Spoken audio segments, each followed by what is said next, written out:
Hello दोस्तों, Rahul commerce education में आपका स्वागत है। एक नई वीडियो के साथ, एक नए टॉपिक के साथ वीडियो की शुरुआत करते हैं।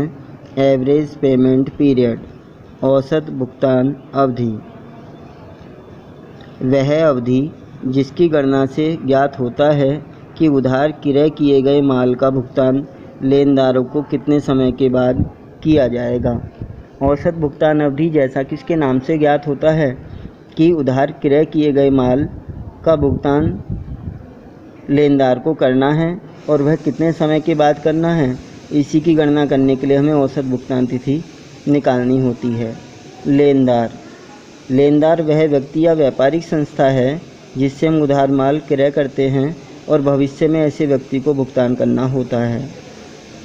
It is helpful to know about the time in which the payment of credit purchase may be paid. It is calculated in number of days और number of month.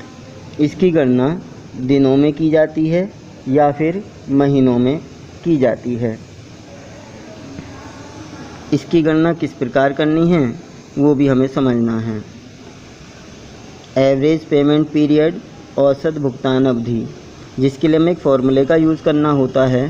कुल देय राशि या फिर औसत देय राशि डिवाइडेड बाई शुद्ध उधार क्रय को हमें मल्टीपल करना होता है 365, 360 और 366, जिसके बारे में हम पिछली वीडियो में पढ़ चुके हैं कि 365 दिन एक सामान्य वर्ष में माने जाते हैं।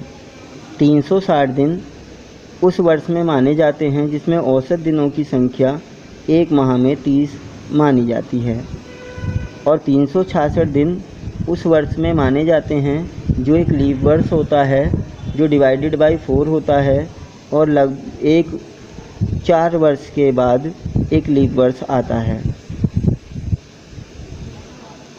टोटल पेबिल और एवरेज पेबिल डिवाइडेड बाई, ये पेबिल जो अमाउंट है इसे हमें ठीक करना है, ABLE payable divided by net credit purchase into 365 days, 360 days, 366 days. To calculate average collection period, payment period in month, it is multiple by 12।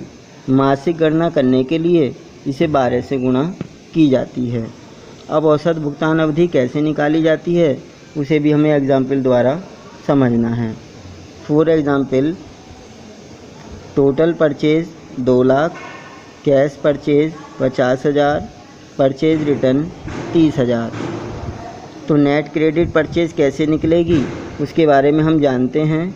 2 lakh रुपए में से 50,000 कैश परचेज के घटाने के बाद क्रेडिट परचेज की अमाउंट आती है 1,50,000, और परचेज रिटर्न माइनस करने के बाद फिर हमारी वैल्यू आती है 1,20,000।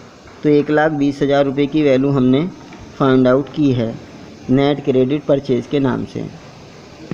And after all total payable, जैसा कि हमारे क्वेश्चन की कंडीशन कहती है कि यहाँ पर क्रेडिटर्स और बिल पेबिल ओपनिंग और क्लोजिंग नहीं दिए गए हैं, तो ऐसी कंडीशन में हम टोटल पेबिल का यूज़ करते हैं, क्रेडिटर्स प्लस बिल पेबिल। तो दोनों वैल्यू हमारे पास आती हैं 20,000। अब average payment period find out करने के लिए फिर वही फॉर्मूला है, total payable divided by net credit purchase into 360 days, 365 days, 366 days. Total payable amount 12,000 plus 8,000 equal to 20,000, जिसके बारे में हम अभी क्वेश्चन पर डिस्कस कर चुके हैं। नेट क्रेडिट परचेज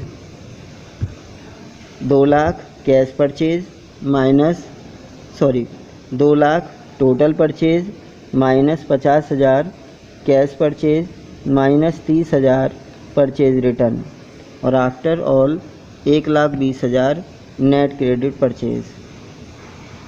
दोनों वैल्यू को फाइंड आउट करने के बाद अब हमें उसे फॉर्मूले में पुट करना है। तो total payable 20,000 into 360 days divided by net credit purchase 1,20,000। तो 20,000 इंटू 360 अपॉन 120 1,20,000 और ये डिवाइड करने के बाद 2 6 जा डिवाइडेड बाई 6 60 डेज़। तो इस तरीके से हमने दिनों की संख्या में कैलकुलेट किया। 60 डेज़ हमारा एवरेज पेमेंट पीरियड आता है। कैलकुलेशन इन मंथ, यदि हम इसे महीनों में गणना करना चाहते हैं तो उसके बारे में हम पहले ही पढ़ चुके हैं। It is multiple by 12। तो 20,000 रुपये हमारे पास वैल्यू आती है total payable into 12 divided by 1,20,000 net credit purchase. तो 20,000 डिवाइडेड बाई 1,20,000 इंटू 12 6 और 6 2 जा 12। 2 मंथ वैल्यू हमारी महीनों में कैलकुलेट होती है। Average payment period 2 month. तो दोस्तों आज की वीडियो में हमने औसत भुगतान अवधि का अर्थ और उसकी गणना विधि को एक एग्जाम्पल के द्वारा समझा और जाना।